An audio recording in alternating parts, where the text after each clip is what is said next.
Welcome back, everybody. Today, I want to talk to you about patience. I feel like patience is one of the main factors that is missing from a lot of people's attempts to make a body composition change. The way I see it, there are three ways patience plays a role in a body composition change. Number one, patience in your lifting technique.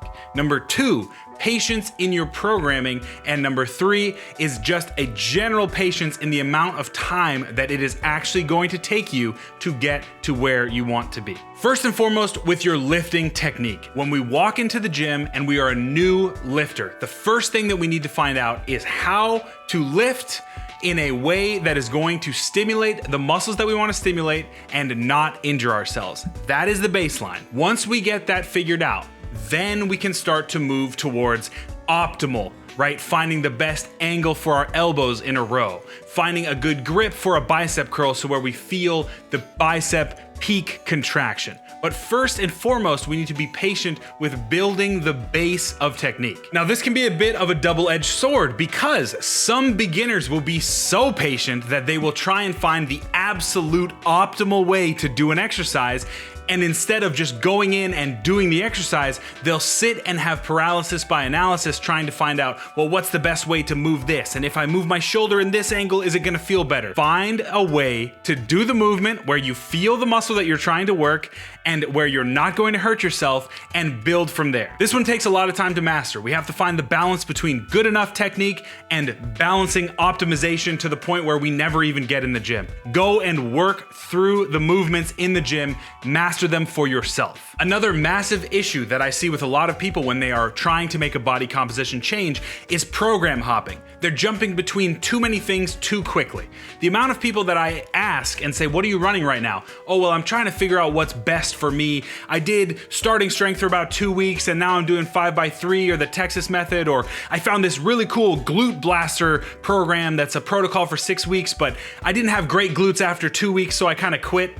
Just listen to yourself. You have to give the program some time to actually do what it's supposed to do. As a beginner, you can run a program to death. You can literally run a program for a year plus.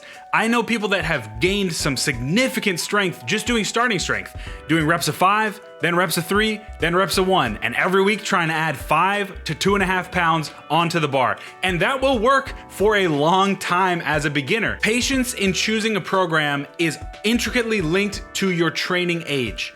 As you continue to mature in your training, you have to find programs that are going to give you what you want. So if you're trying to target a weak upper chest as a bodybuilder, or you're falling forward in the squat and you want to work a little bit more on your bracing, you have to kind of find programs that are going to put you in the right direction for those things. However, that doesn't mean that if the program is not yielding results within 2 to 3 weeks, you completely abandon it and find a different one. The body takes time to change. It is resistant to change. It wants to stay at homeostasis. It does not like major changes. It takes a lot of time for those programs to actually yield results. A practical way to approach this is to give a program at least 2 mesocycles. That would be 1 to 3 months. You want to be able to take a program through the beginning, week 1, where we have lower intensity, lower volume, all the way up to our maximum recoverable volume with a higher intensity, deload, and then do that cycle maybe 1 or 2 more times.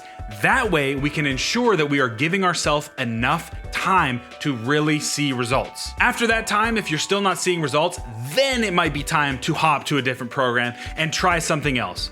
But give yourself adequate time. Be patient. The final way that being patient plays a role in a body composition change is, I think, the hardest to grasp, and that is understanding that this change is going to take you a long time. When I started on my weight loss journey, I expected to be done within, 3 to 6 months. I thought, that's gonna be an accurate time. I'll lose 70 pounds and then I'll be able to go back to the way that I was. Little did I know that I am still on that weight loss journey now, and I think that I will be on a journey of weight maintenance for the rest of my life. The initial weight loss took about 1.5 years, so double what I expected, and I think that that's a pretty good rule of thumb. If you want to go through a body composition change, say you want to get visible abs, and you think it's going to take you 3 months, multiply that by 2 or 3, and actually see where you are in 9 months to a year. Don't put a massive time constraint on yourself, because as you get closer and closer to that deadline, The stress is going to start to build. Oh, I'm not really where I thought I was gonna be.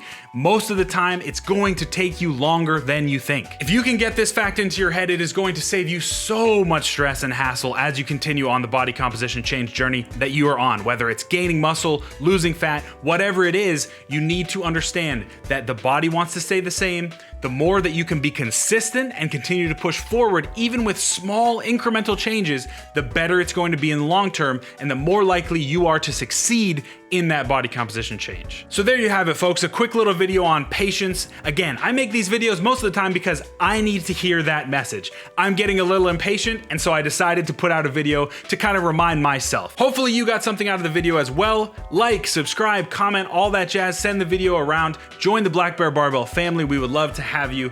Get strong and stay strong, my friends. I will see you in the next one. Peace.